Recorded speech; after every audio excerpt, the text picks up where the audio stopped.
Hello my esteemed viewers. In this tutorial series I bring before you engineering mechanics, and in this context we will start with friction. So this forms the first tutorial on friction. Friction is connoted in various forms in your people like Confucius has told well before that the gem cannot be polished without friction, nor man without trials. The keystone of successful business is cooperation. Friction retards the progress. And there is yet another say about the friction by a famous philosopher named Asa Gray. Natural selection is not the wind which propels the vessel. This is the vessel. But anyway, for the propulsion, for the locomotion of this particular vessel, wind is necessary. But the rudder, which by friction now on this side and now on that side shapes the course. That means the rudder, which will have tremendous friction between its end and the water, will provide kind of a directionality for the ship or for the yacht. And these two statements of your represents the positive aspect of friction, while this represents the negative aspect of friction. And we use this word friction to connote different things in our mundane life also. There are three statements I have drawn out. It happened due to friction in the family. Do not rub the shoulders. There was a long-standing friction between the groups today, and it ended up in a feud. And when bodies move relatively each other, then friction will be developed at the interfaces. While this particular block is going in this direction, it faces friction at the bottom in this direction. And as far as this is concerned, there is a relative motion. This moves in this direction. Therefore, friction is developed in that direction.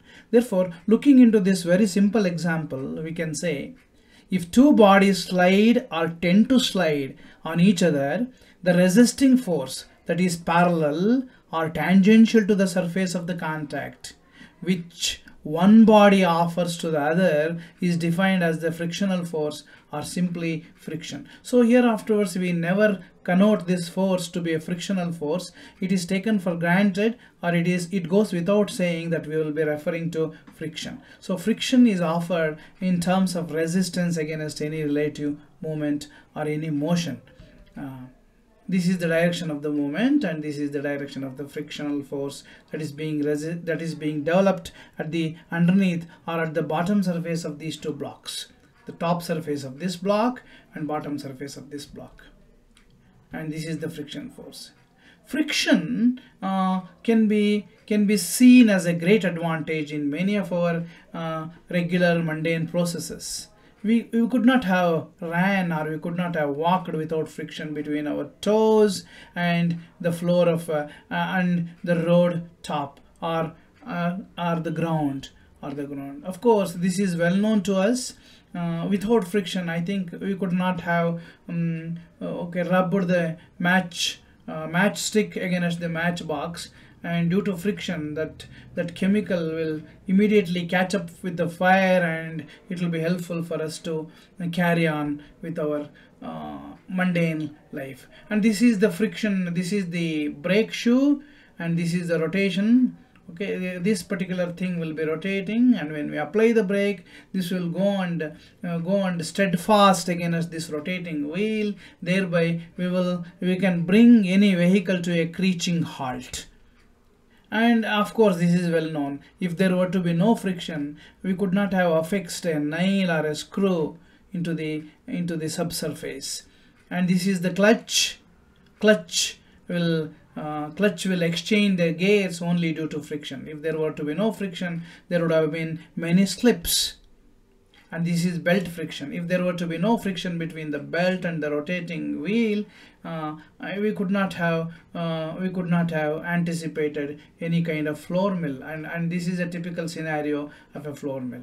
Whenever two things are to be rotated by means of pulleys, a belt is a must, and between the belt and this pulley at the interface, lot of friction will be developed, and this friction here will provide some kind of a grip between belt and the rotating wheel.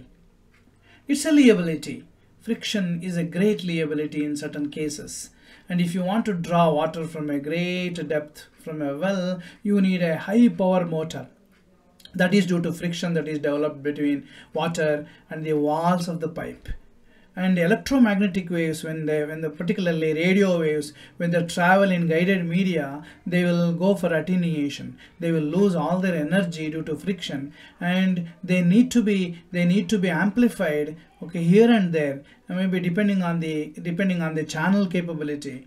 Okay, and they have to be amplified. This is due to friction. That means radio waves will go attenuated due to friction that is developed between the walls of the conduct or walls of the communication channel. And this fellow is struggling hard in order to push this particular box, a weighty box, because this box experiences huge friction opposing the push.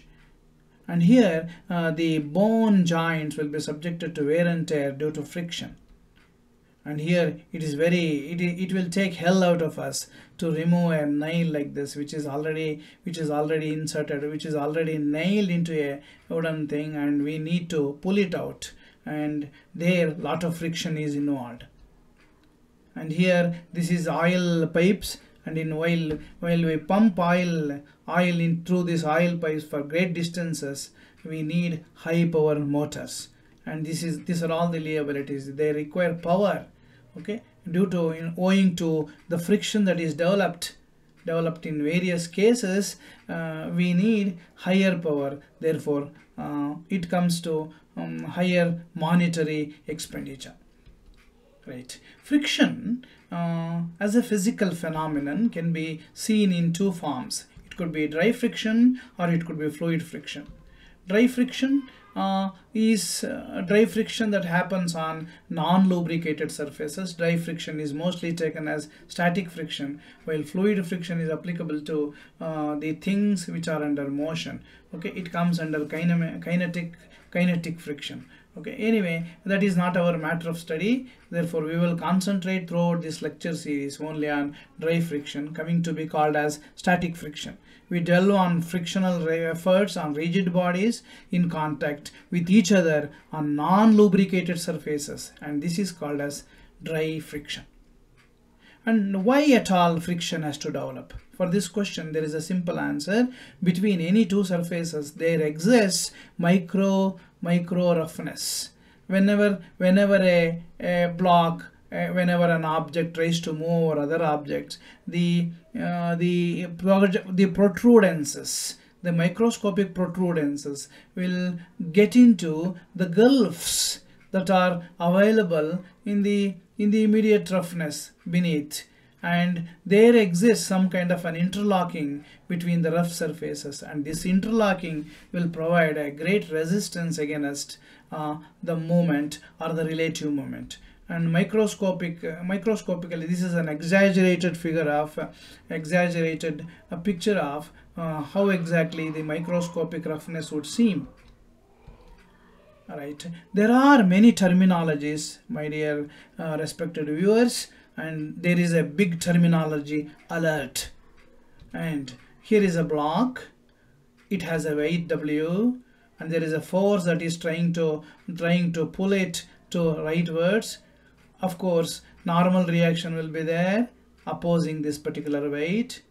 Okay, and since it is trying to move in the rightward direction, there is a frictional force that is being developed opposing this, and this is the parametric representation of a block, a supporting surface, its weight, a tendency, an external active force which is trying to pull this block to the rightward direction, and this is the inherent friction that is being developed, and this is the normal reaction. And the normal reaction and the frictional force can be amalgamated or dissolved into a resultant.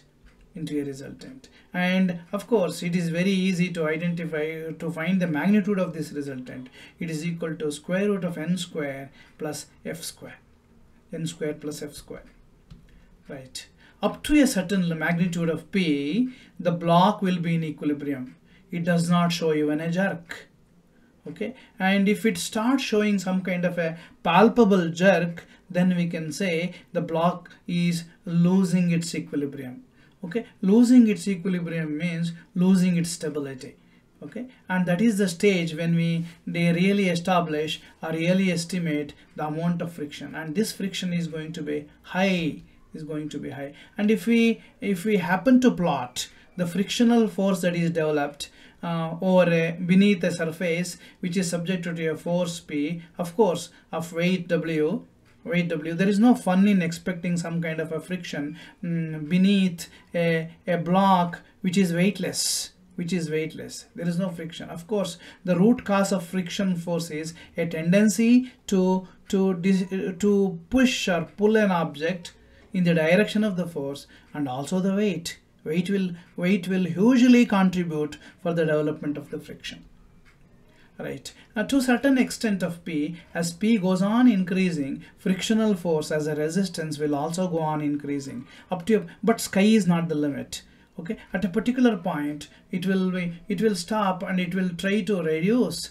We will see reduction in the value of friction, and if you go on further increasing this value of P, at some point of time the frictional force will become constant, and the body will have started for moving, and it becomes kinetic friction, and the impending motion is no longer exists. The body would have started to move, and the highest value of the frictional force before the impending motion or just at the verge of impending motion is called as limiting static friction. So this is the first terminology. The first terminology is the maximum frictional force that can be developed, which is the root cause of impending, which will develop at the stage of impending motion of the block, is called as the limiting friction. So therefore, at this juncture, we can assume that the limiting friction is the maximum value of the frictional force that the contact surface can afford to produce,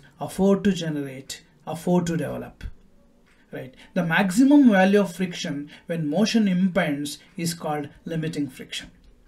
Right. It has been established that the kinetic friction is almost constant provided the velocity is no higher than 3 meters per second for normally rough surfaces. For velocities higher than this, the kinetic friction drastically reduces. Okay, so that means if the body tends to move with all dynamism, then frictional force will reduce. The reason for this is probably the surface tends to lose its contact with the supporting surface because of the speed. Right. And we have a couple of laws of friction that the frictional force and the system has to abide by. Or this is due to series of experimentations by Coulomb's, and accordingly, in honor of this physicist, it is called as Coulomb's laws. And here is the person, and he lived between 1736 to 1806, and his seminal work was published in 1781. And he conducted a simple experiment, something like this. He went on adding this particular weight and noticed the amount of friction, and he came with lot of postulations about this friction, and it is coming to be called as laws of dry friction, or it could be connoted as, with due honor to this Coulomb, we can say it is Coulomb's law of dry friction. Anyway, the sense of friction is always opposite to the sense of the force causing the impending motion, and if it is moving like this, then the frictional force underneath will develop something like this. So this is the directionality of the movement, and this is the directionality of the frictional force as the resistance. Until the impending motion sets in, the frictional force is always equal to the external force. This is also clearly understood. until impending motion. As is the pulling force, so is the frictional resistance that is developed. But there is a limit. If the pulling force or if the active force or the external force, okay, developed by the system are supposed to act in the system exceeds the capability of that particular surface, and there is no question of frictional force continuing befittingly with the applied force. It has to stop at a particular point of time to a maximum possible resistance, and this is called as maximum frictional force or limiting friction. The total frictional force developed is independent of the magnitude or extent of the area of contact. So let us say this is the area of contact, and this is a small box, and this is a big box, and this the weight, and if we let us say the weight is common over here. Let us say it is 200 kilonewton. This is also 200 kilonewton. By volume it is big, but this is a compact bundle, okay, having the weight of 200 kilonewton, and this is also 200 kilonewton. And if you try to pull this with the same amount of force, the amount of frictional force that is developed here and here will be same, irrespective of the area.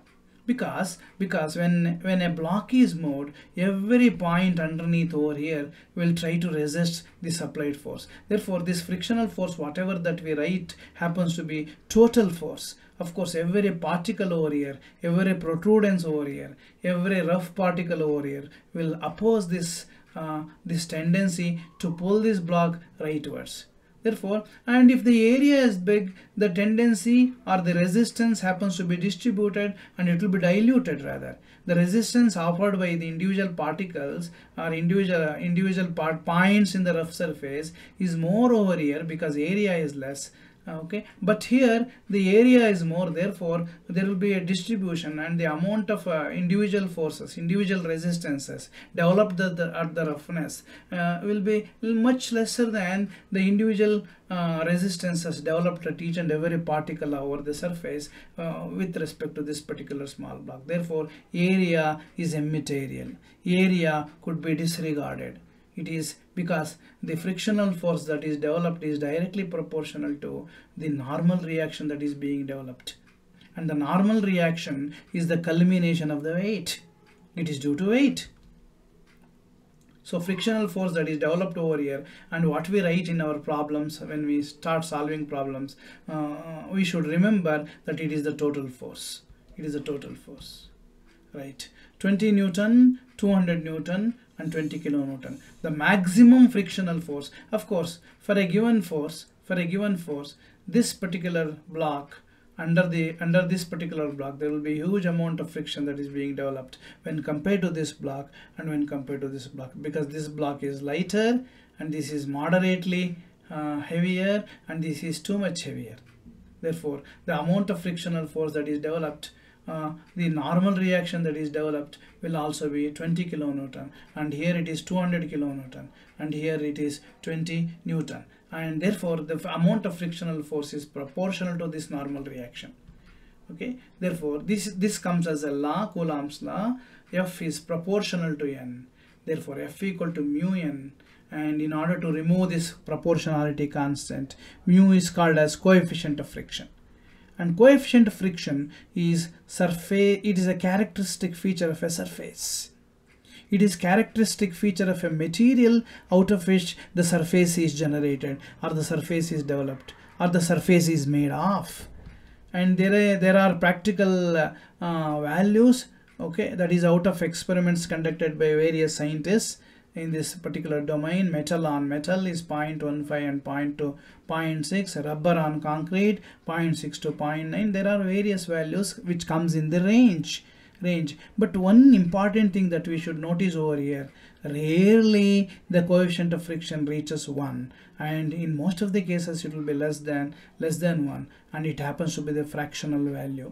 And we should remember that this fractional value happens to be multiplication factor for the normal reaction.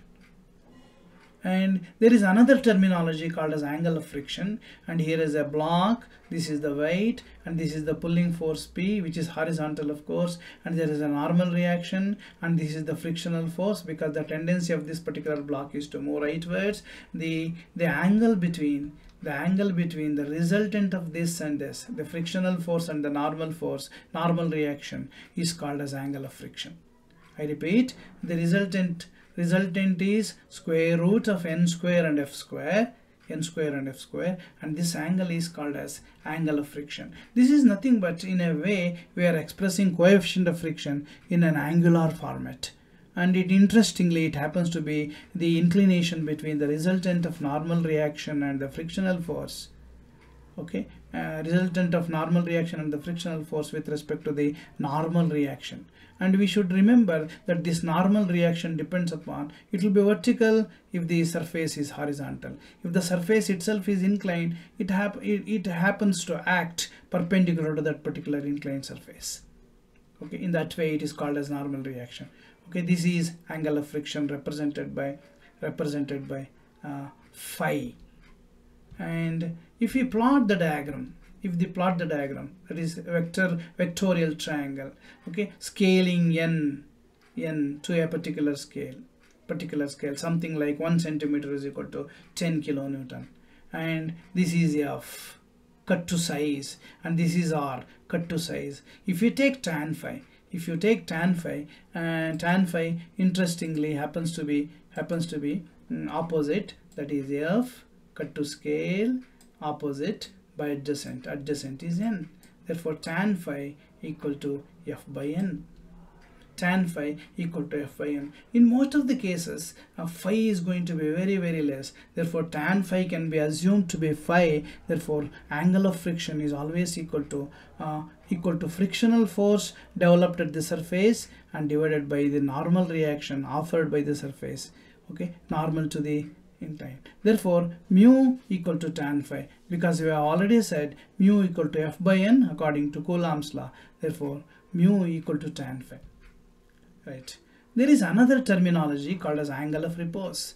Consider, this is a way to find out what should be the angle of friction for a given surface. And this is the small experimentation actually conducted by Coulomb. The literature says that way. Anyway, there is a block over here and this is the inclination.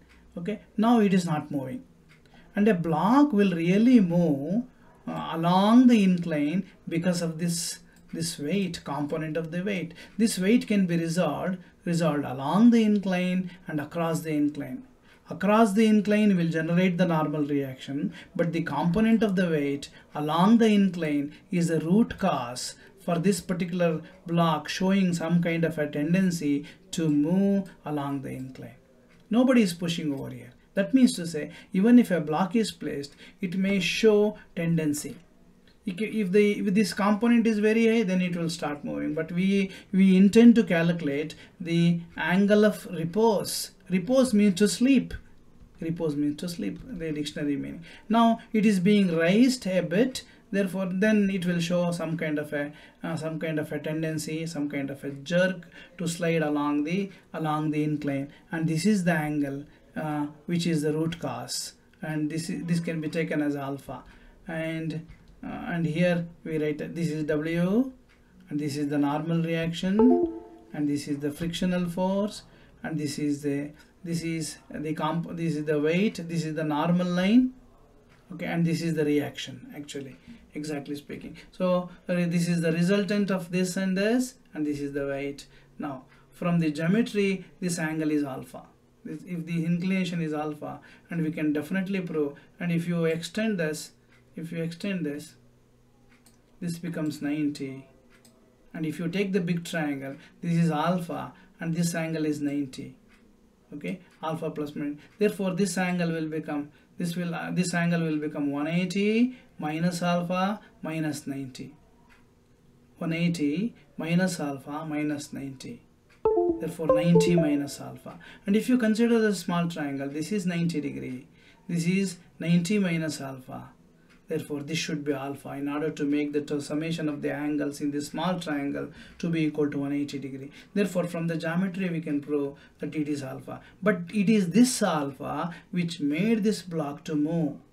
Just show a jerk. Just show the impending motion. Okay, and therefore this angle is called as angle of repose. Okay, from the law of friction, this angle should be equal to phi, because it is if you construct a triangle over here, it becomes f by n. Therefore, tan phi equal to tan alpha equal to mu. This is a way to find out angle of friction. Therefore, coefficient of friction. Right. There is another terminology called as cone of friction. Let us say you consider this block. It is trying to move in this way, and you consider there is a frictional force like this, and this block is trying to move in this direction. Yeah. Therefore, the frictional force will be developed in this way. There is a normal reaction, and this is the resultant reaction. We consider a general block which can move in 3 dimensions. It can move this way, accordingly resultant will be developed. It can move in this way, accordingly resultant can be developed. It can move in that direction, accordingly resultant can be developed at the underneath. And in general, if there is a block, if there is a block which can move in 3 dimensions, okay, to an angle covering 360 degree, then for whichever the movement, whichever the directionality it moves, accordingly the resultant will be developed, because accordingly the frictional resistance as well as the normal reaction anyway constant going up, but anyway the frictional force can be either leftwards or rightwards or towards the third dimension, or towards with any inclination. Accordingly resultant will also change its direction. Therefore, if this is the center line, and if you happen to plot this resultants, okay, conducting an experiment of moving this particular block on a table in every other direction, the resultant will occupy the surface of a fictitious cone. Of course, this is an imaginary cone like this on the surface. It's going to develop this surface made out of the line of action of resultant is called as cone of friction. Okay, and obviously the angle of the subtended angle over here is phi in this direction, phi in this direction. Therefore, it makes an angle of 2 phi. So in 2-dimensional problems, and we will just concentrate, of course, after having gone through various terminologies like limiting friction, coefficient of friction, angle of repose, and cone of friction, and Coulomb's laws of friction or laws of dry friction. And we will just conclude by just telling that, and we are going to refer only 2-dimensional friction problems. In 2-dimensional friction problems, the resultant force would remain in the 2-dimensional plane. If the problem pertains to 3 dimensions, then for each impending motion in different directions, the resultant of normal and frictional force would lie on the surface of hypothetical cone which has subtended angle of 2 phi. This cone is called as cone of friction. And we need to understand how friction involves itself as a reactive force in various scenarios. Accordingly, we deal with different kinds of problems. So we will come across different kinds of problems over here, which can be categorized to be friction on horizontal planes, friction on inclined planes, friction developed in a ladder, friction developed on wedges, and friction developed in the belt. Of course, we are not going to cover that particular portion. Anyway, in our next tutorial, we will be just dealing with the problems concerning to friction on horizontal planes, and we will glide through the sessions covering friction on inclined planes, friction developed in a ladder, and friction developed on wedges. These are all problems that we will come across in our mundane life. Okay, and we will also quote several real world examples where horizontal planes will matter the most, inclined planes will matter the most, and ladders matter the most, and wedges, so also wedges. So with this, we will conclude this first session on friction, that is engineering mechanics. And if you have liked this video, kindly subscribe to this channel until I come down with the next session on friction, that is for problems related to friction on horizontal planes. Bye and thank you.